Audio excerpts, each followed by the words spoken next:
Imagine two parts coming out of the CNC machine.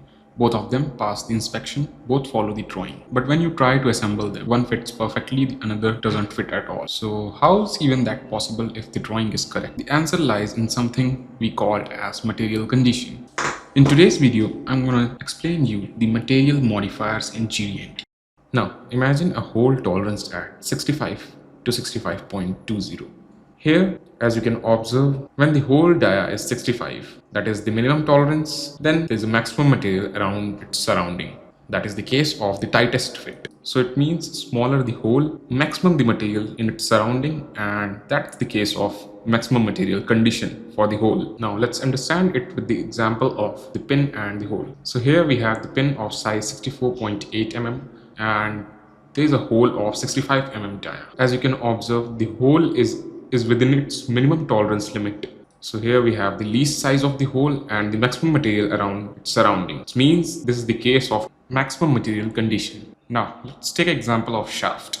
So here the shaft is toleranced at 65 to 65.20 and the hole is fixed. The bore dia 65.4 mm, that is fixed, and the shaft toleranced, as you can observe. So in that case, what will be the MMC? The largest size or the smallest?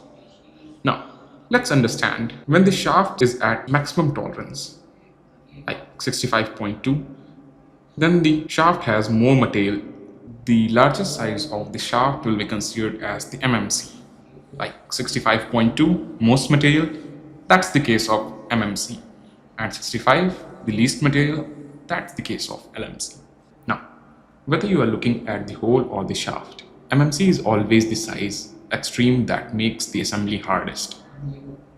Let's say, for example, the hole that has the smallest size for the shaft that has the largest size, because in both cases the extreme condition, like the most material and less available clearance, so that's the hardest assembly case. Like there will be very tight mating. So this way, if you want a tight fit assembly, we head to the MMC condition, that is maximum material condition. And this was all about the MMC in hole and shaft, what exactly it is. And now let's head to the LMC.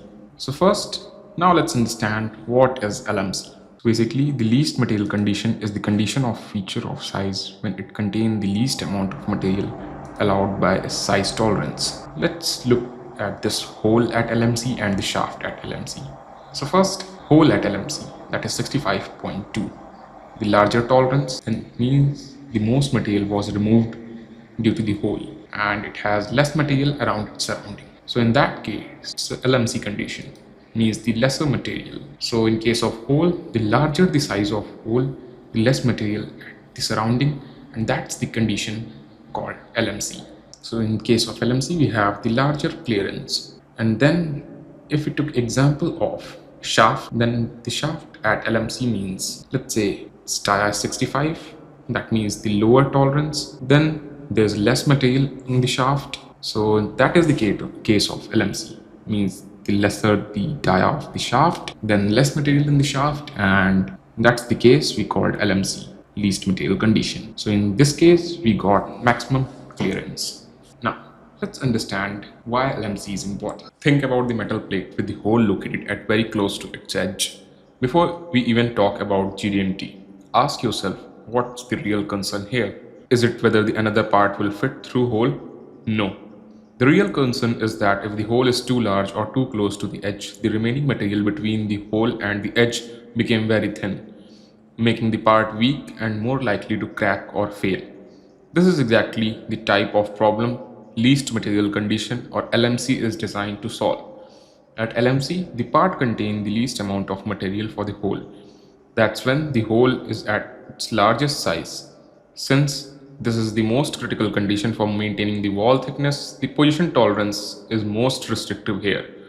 However, if the hole is manufactured smaller than the LMC size, more material remain around the edge, making the part stronger and reducing the risk of failure. Because of this extra material provides the safety margin, GD&T allows the hole to deviate more from its true position by granting the bonus tolerance. In simple terms, MMC protect the assembly by ensuring enough clearance between the mating part, whereas LMC protect the part's strength by ensuring enough material remain where it matters most. Now, let's understand what is RFS, regardless of feature size. So basically, the RFS means the stated geometric tolerance applies exactly as written, no matter what size the feature is actually produced at. There's no bonus tolerance. It is the strictest of all three modifiers because allowed tolerance zone never grows, even the feature made smaller or larger. Let's take example like the parking spot and the car.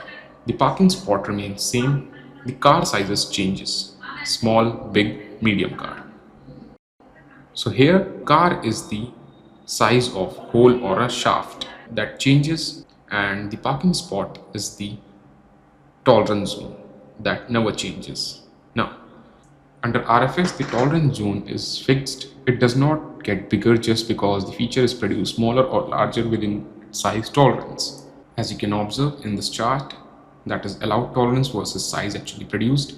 So here the clearance is always same, that is 0.2, and the size of hole or shaft changes.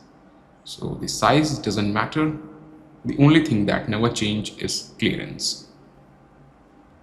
So here we have this RFS, MMC versus LMC table where you can find the key points that separate all these three from each other. So if there is no symbol like circle M or circle L, then by default it's condition, that is RFS. Also there are several other key points you can observe so that you can get the clear understanding what's the difference between all three. So this was all about RFS, MMC and LMC. So these are three material modifiers that are used in GD&T. See you again with another amazing topic on geometric dimensioning and tolerancing.